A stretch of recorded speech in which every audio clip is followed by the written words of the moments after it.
From a small workshop in Tokyo in 1911 to the global headquarters in Yokohama in 2023.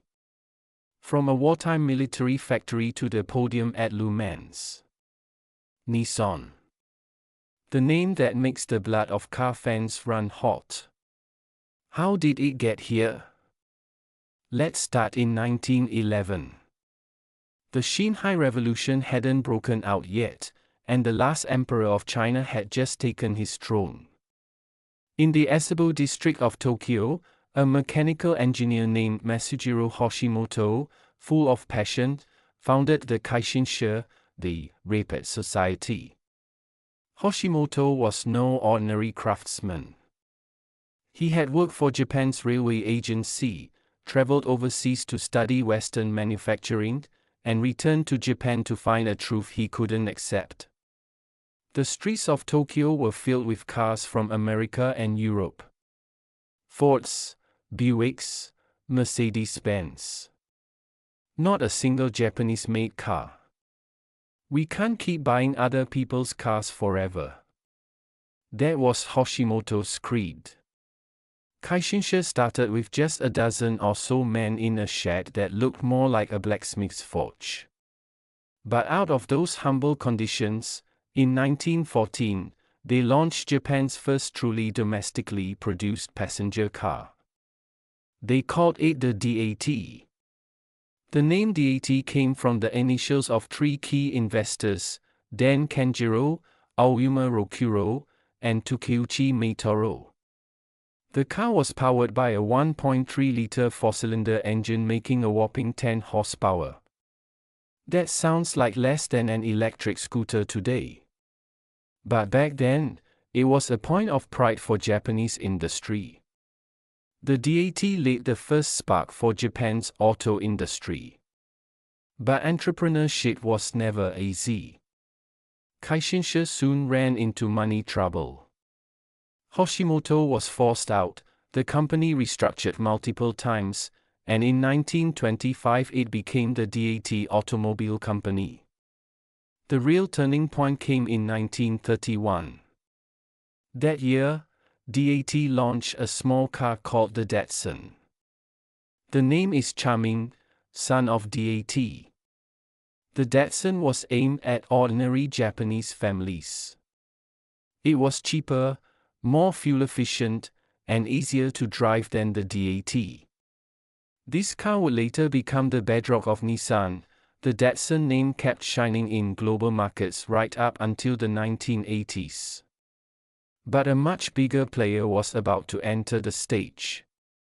In 1931, a man named Yoshisuke Eikawa was building his industrial empire. Eikawa was one of the most powerful industrialists in Japan at the time. He came from a distinguished family, graduated from Tokyo Imperial University, studied in the United States, and witnessed Ford and General Motors assembly lines firsthand. After returning to Japan, he moved into mining, metallurgy, heavy machinery, and in 1928 he founded a holding company called Nihon Sangyo, Japan Industries. The abbreviation of that company was Nissan. Eikawa had a clear goal: he wanted to build the Ford of Japan. And he had his eyes set on the DAT Automobile Company. In 1933, Nihon Sangyo formally acquired DAT and created the Jidosha Shiso Corporation, the automobile manufacturing company.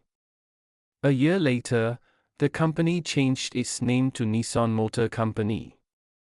The acronym Nissan had now become the name of an automaker. Nissan was born. But its early days were shadowed by war. In the mid-1930s, Japanese militarism was rising. Nissan was quickly pulled into the gears of the state machine. Yoshisuke Eikawa had close ties to the military. Nissan's factories began churning out military trucks, aircraft engines, and even components for tanks. In 1937, full-scale war broke out between Japan and China. Nissan set up enormous production bases in Manchuria, then the Japanese puppet state of Manchukuo, employing tens of thousands of workers at its peak. Most of the vehicles those factories built were sent straight to the battlefields of an aggressive war. It's a chapter Nissan's official history still prefers not to discuss. In 1945, Japan surrendered, and US occupying forces arrived. The occupation authorities ordered a halt to all automobile production, because car factories were considered part of the war machine. Nissan's assembly lines ground to a halt. The factories were used to repair US military vehicles, barely staying alive. In 1949, as the Cold War took shape, US policy toward Japan shifted. The ban on car production was lifted. Nissan could finally rebuild from the rubble. But Japan was devastated. The roads were mud tracks. Ordinary people couldn't afford to eat, let alone buy a car. Nissan's first post-war passenger car, the Datsun DA, sold fewer than 200 units in its first year. This former industrial giant was standing on the edge of a cliff.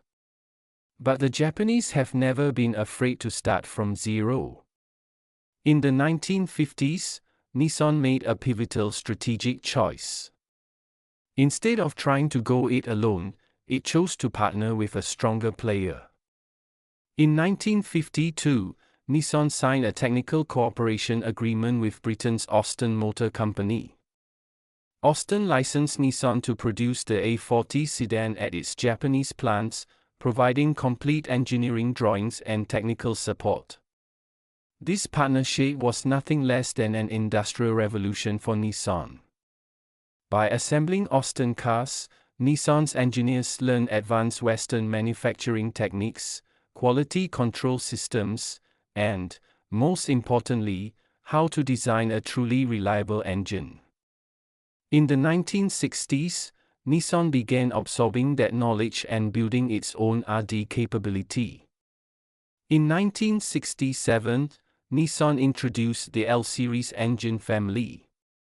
These engines became the heart of the nation, powering countless models, from family sedans to sports cars, from Japan to North America.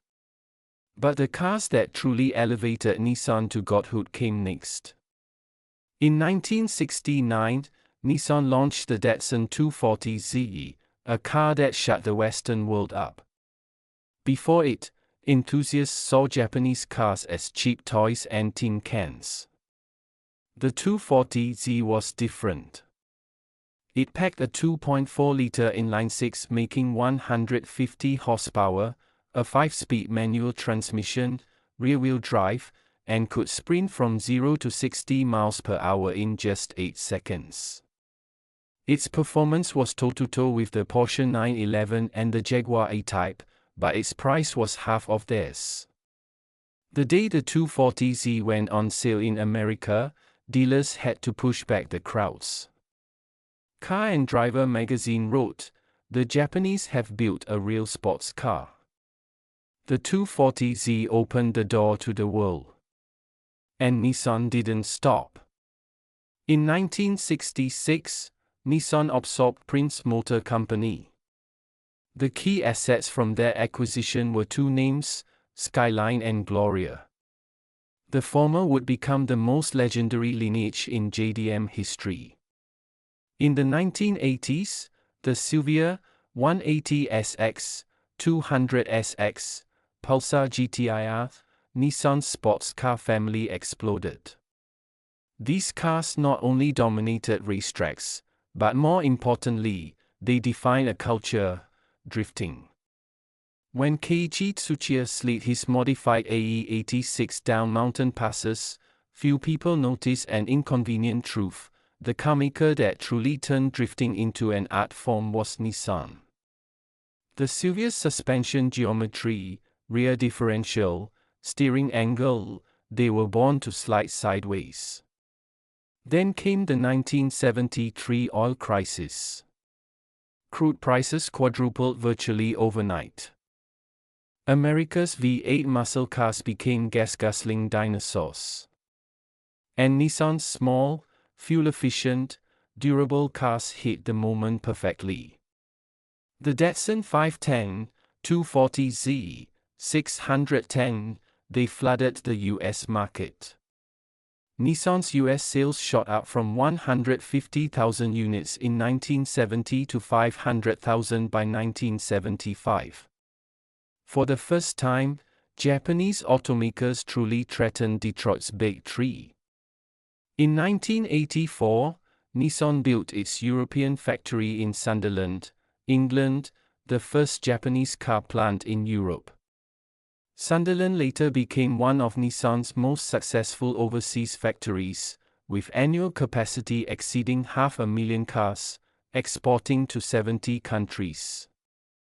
By 1990, Nissan was a global giant producing over 3 million vehicles a year. Its technology, product lineup, and market reach made it the only Japanese carmaker that could go toe-to-toe with Toyota. Techno Nissan, those weren't just marketing words. They were a statement of fact. But when the tide goes out, you see who's been swimming naked. In the early 1990s, Japan's bubble economy burst. Land prices collapsed, banks were buried in bad loans, consumers tightened their belts. Nissan, once unstoppable, began to show all its wounds. Bloated management, rigid supplier relationships, overlapping product lines, runaway costs. Nissan had more than 1,400 suppliers at a time, twice as many as Toyota. It ran 7 different R&D centers in Japan that didn't talk to each other. Worse, by the late 1990s, Nissan's debt had piled up to over $20 billion. In 1998, Nissan's global market share hit an all-time low. In America, it sold only half as many cars as Toyota. In Europe, it was crushed by Volkswagen and Ford. At home in Japan, it had fallen to third place behind Honda. Nissan was waiting to die. But someone didn't want to watch it die, or rather, someone saw value in it. In 1999, Francis Renault reached out to Nissan. It was the boldest bet the auto industry had seen in years. Renault would invest $5.4 billion for a 36.8% stake in Nissan, forming the Renault-Nissan alliance. And as part of the deal, Renault would send one man to Japan to become Nissan's COO. That man was Carlos Ghosn. Ghosn wasn't new to the car business. He'd spent 18 years at Michelin's South American operations, dragging that loss-making company back to health with brute force. His nickname was low-cost killer, which doesn't sound flattering, but for a company on the brink of bankruptcy, it was exactly what the doctor ordered. The day Ghosn landed at Nissan's Yokohama headquarters, its employees looked at this foreigner who didn't speak a word of Japanese and thought to themselves, why should this Frenchman save a Japanese company? Ghosn answered with action. He launched the Nissan Revival Plan, the NRP. The core of the plan could be summed up in one word: cut. Cut 21% of models, from 46 to 36. Close 5 factories. Cut 21,000 jobs, 14% of the global workforce. Cut 1,000 suppliers, from 1,400 down to fewer than 600. Sell off every non-core asset, including Nissan's aerospace division, its real estate development business, even its once proud ski equipment company. All of this had to be done in 3 years. Japan cherishes lifetime employment. It cherishes the keiretsu relationships with suppliers. Ghosn's knife cut not just costs, but society's expectations of corporate Japan. But numbers don't lie. In 2000, Nissan reported a $2.7 billion net profit. In 1999, it had lost $6.4 billion. A one-year swing from loss to profit, unprecedented in automotive history. The NRP was completed a full year ahead of schedule. Ghosn was awarded the Blue Ribbon Medal by the Japanese government, one of the highest honors a living person can receive in Japan. He was written into business school textbooks, turned into the poster child of the global corporate savior. And Nissan's engineers didn't let the site down. In 2007, Nissan unveiled the R35 GTR, the return of the Godzilla. Powered by a VR38 DETT 3.8-liter twin-turbo V6 making 480 horsepower, all-wheel drive, 0 to 60 in just 3.5 seconds. Its Nürburgring lap time, 7 minutes, 38 seconds, beat the Porsche 911 Turbo and the Audi R8, at half the price. The R35 GTR redefined what supercar value meant. It made car fans around the world repeat that phrase, Techno Nissan. Ghosn stood next to the GTR, arms crossed, smiling like an emperor. He didn't know that his smile wouldn't last. On November 19, 2018, at 4:30 in the afternoon, Carlos Ghosn's business jet touched down at Tokyo's Haneda Airport. He'd just finished a business trip to the Middle East. He was in a good mood. Nissan's performance wasn't what it used to be, but it was stable. He was planning to go home to his Tokyo apartment, pour a glass of red wine, and go to the office the next day. That didn't happen. As soon as Ghosn stepped off the plane, he was surrounded by waiting prosecutors from the Tokyo District Public Prosecutor's Office. The charge, understating his compensation in securities reports by about 5 billion yen, roughly $44 million. Also arrested was Nissan board member Greg Kelly. The news exploded across the global auto industry like a bomb. Who was Ghosn? He was the de facto ruler of Nissan, chairman of the Renault-Nissan-Mitsubishi Alliance, national hero, certified by the Japanese government. The arrest of such a man could not be a simple accounting issue. As the investigation deepened, more details emerged. Prosecutors alleged Ghosn had diverted company funds to buy overseas real estate, transferred money to relatives through secret channels, and shifted personal investment losses onto Nissan.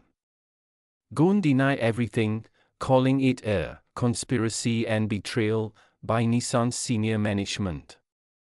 But regardless of the truth, Ghosn's fate was no longer in his hands. He spent 130 days in the Tokyo detention house. His bail was set at 1 billion yen, about $9 million. After release, he was forbidden from contacting his wife Carol, forbidden from leaving the country, every move monitored. Ghosn later wrote in his memoir, "They wanted me to die in Japan." He decided not to let them have their wish. On New Year's Eve, 2019, all of Japan was getting ready for the holidays. The streets of Tokyo were quiet. Police presence was thin. Ghosn hid inside a custom-made black case, a case built for a double bass or cello, large enough for a grown man to curl up inside. Small holes had been drilled in the bottom for air. Two men, reportedly former special forces, loaded the case into a private car and drove to Kansai International Airport in Osaka. Security at Kansai was far looser than Tokyo, and that night they were using the expedited private jet process. No X-ray. No inspection. In the early morning, a Bombardier business jet took off from Kansai, refueled in Istanbul, and then flew on to Beirut, Lebanon. The moment Ghosn landed in Beirut, the world went crazy. A criminal suspect under tight surveillance by Japan's justice system, on New Year's Eve, hidden inside an instrument case. Bypassing airport security, switching planes twice, escaping to a country that has no extradition treaty with Japan. It was a real-life version of Prison Break. 4 days later, Ghosn held a global press conference in Beirut. For 2 full hours, he went through the Japanese prosecutors' charges one by one. It was a coup d'etat by Nissan, he said, a conspiracy between Hiroto Saikawa, his successor as Nissan's CEO, and the Japanese government. He'd been deprived of his basic right to a lawyer, he said, mistreated, humiliated.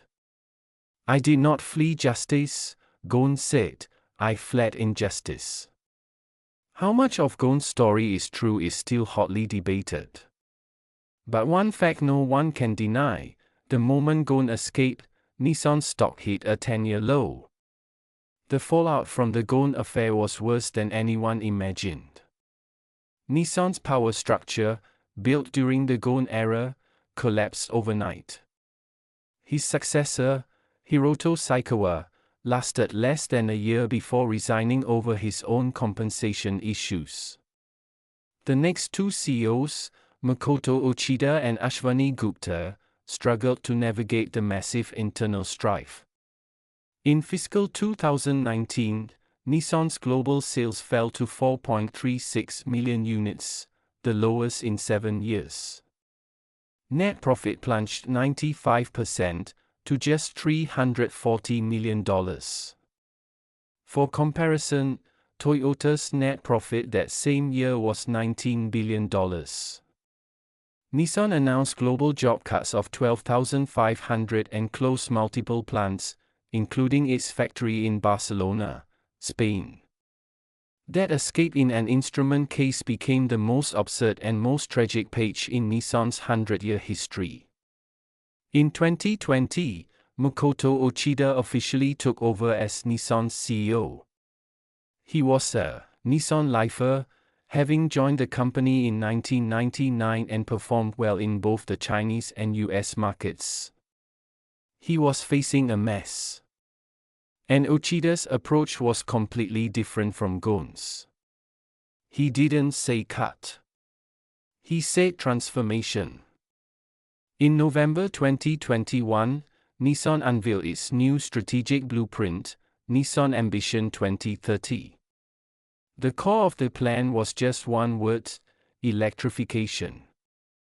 Nissan would invest 2 trillion yen, about $17.5 billion, over the next 5 years to develop 23 electrified models, including 15 pure battery electric vehicles. By 2030, electrified vehicles would account for more than 50% of Nissan's global sales. In China, that number would exceed 70%.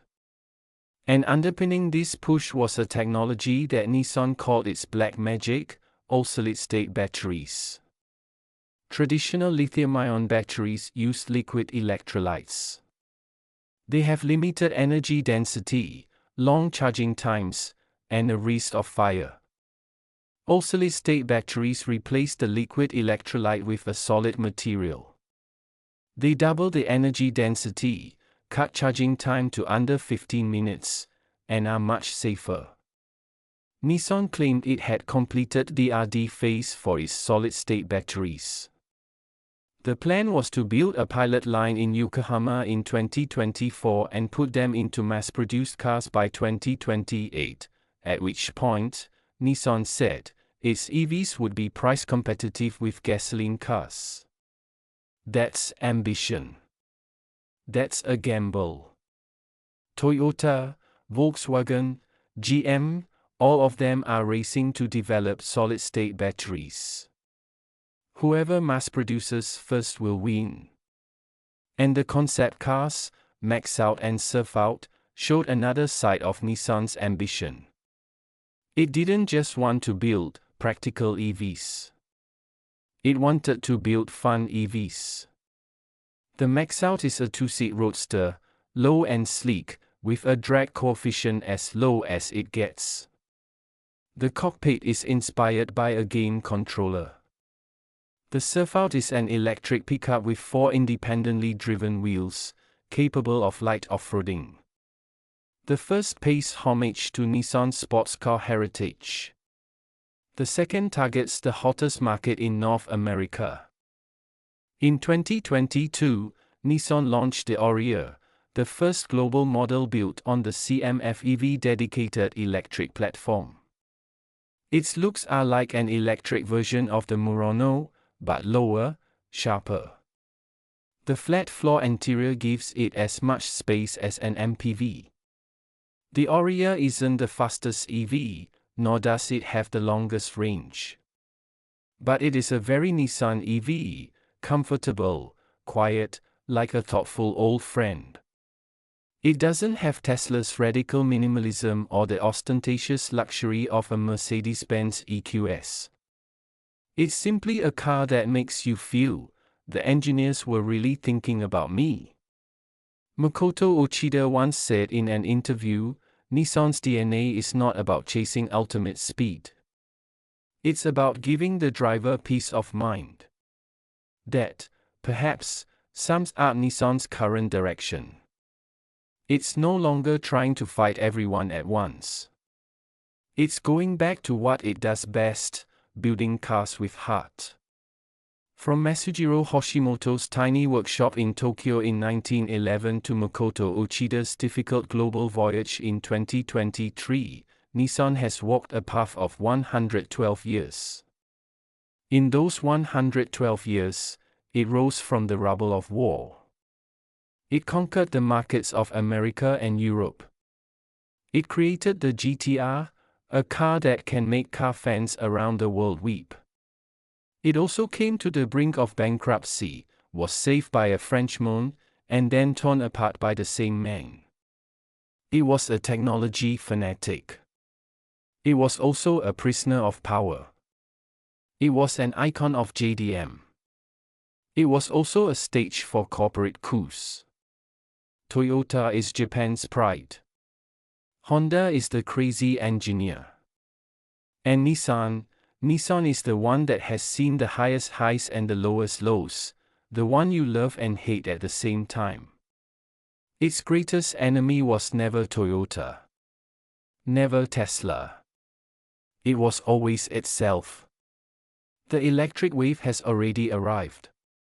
Solid-state batteries, smart cockpits, autonomous driving, all of these things are redefining the automobile.